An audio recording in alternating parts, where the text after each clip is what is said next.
ದಯವಿಟ್ಟು ಎಲ್ಲ ಕುಳಿತುಕೊಳ್ಳಿ.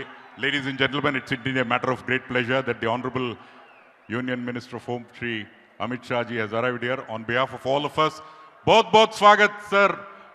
You have come here in spite of your busy engagements. ಕೋಲ್ಕತ್ತಾದಲ್ಲಿ ಪ್ರಮಾಣ ವಚನವನ್ನು ಅಟೆಂಡ್ ಮಾಡಿ ಇಲ್ಲಿಗೆ ಆಗಮಿಸಿದ್ದಾರೆ. ನಿಮ್ಮ ಜೋರಾದ ಕರತಾಡವನ್ನು let's give a huge round of applause और स्वागत कीजिए ಶ್ರೀ ಅಮಿತ್ ಶಾ ಅವರನ್ನು. ಹಾಗೆಯೇ ವೇದಿಕೆ ಮೇಲೆ ಶ್ರೀ BL ಸಂತೋಷ್ ಅವರು ಸಹ ಆಗಮಿಸಿದ್ದಾರೆ. ಅವರಿಗೂ ಸಹ ಪ್ರೀತಿಪೂರ್ವಕವಾಗಿ ಸ್ವಾಗತವನ್ನು ಕೋರಬೇಕಾಗಿ ವಿನಂತಿ. ಅಮಿತ್ ಶಾ ಜಿ ಅವರು ಬರುವಂತಹ ಸಂದರ್ಭದಲ್ಲಿ ಆಗಾಗಲೇ ಸಂಸದರಾದ ಶ್ರೀ ರಾಘವೇಂದ್ರ ಅವರು ಹೇಳಿದರು, ಪರಮಪೂಜ್ಯ ಜಗದ್ಗುರು 1008 ಶ್ರೀ ಸಿದ್ಧಲಿಂಗ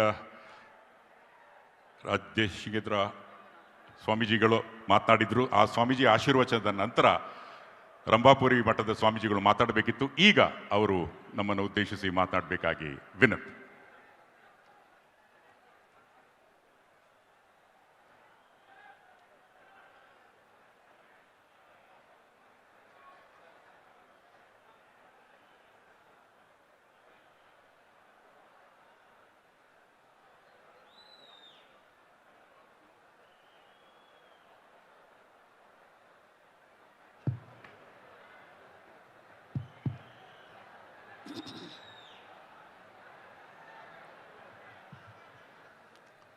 जिया श्री रेणुकाचार्य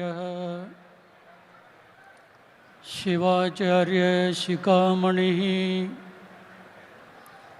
यो वीरशैव सिद्धान्तं स्थापयामास भूतले ಬೆಟ್ಟವು ನಿನ್ನದೇ ಬಯಲು ನಿನ್ನದೇ ಹಬ್ಬಲಿ ಎಲ್ಲೆಡೆ ಪ್ರೀತಿ ಹಬ್ಬಲಿ ಎಲ್ಲೆಡೆ ಪ್ರೀತಿ ನೆರಳೋ ಬಿಸಿಲೋ ಎಲ್ಲವೂ ನಿನ್ನದೇ ನೆಲೆಸಲಿ ಎಲ್ಲೆಡೆ ಶಾಂತಿ ನೆಲೆಸಲಿ ಎಲ್ಲೆಡೆ ಶಾಂತಿ. ಐತಿಹಾಸಿಕವಾದ ಚಿತ್ರದುರ್ಗ ನಗರದಲ್ಲಿ ಸನ್ಮಾನ್ಯ ಶ್ರೀ BS ಯಡಿಯೂರಪ್ಪನವರ ರಾಜಕೀಯ ಜೀವನದ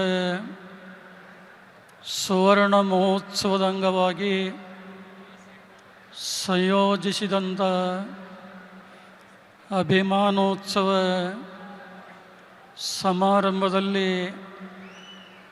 ನಾಡಿನ ನಾನಾ ಭಾಗಗಳಿಂದ ಆಗಮಿಸಿದಂಥ ಶಿವಸ್ವರೂಪಿಗಳಾದಂಥ ಎಲ್ಲ ಮಠಾಧೀಶ್ವರರೇ,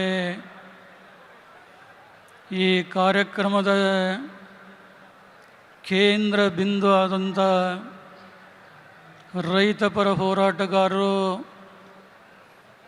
ಮಾಜಿ ಮುಖ್ಯಮಂತ್ರಿಗಳು ಆದಂಥ ಸನ್ಮಾನ್ಯ ಶ್ರೀ BS ಯಡಿಯೂರಪ್ಪನವರೇ, ಭಾರತ ಸರ್ಕಾರದ ದಕ್ಷ ಗೃಹ ಸಚಿವರಾದಂಥ ಸನ್ಮಾನ್ಯ ಶ್ರೀ ಅಮಿತ್ ಶಾ ಅವರೇ, ಕರ್ನಾಟಕ ರಾಜ್ಯದ BJP ಘಟಕದ ಅಧ್ಯಕ್ಷರಾದಂಥ BY ವಿಜೇಂದ್ರ ಅವರೇ, ವೇದಿಕೆ ಮೇಲೆ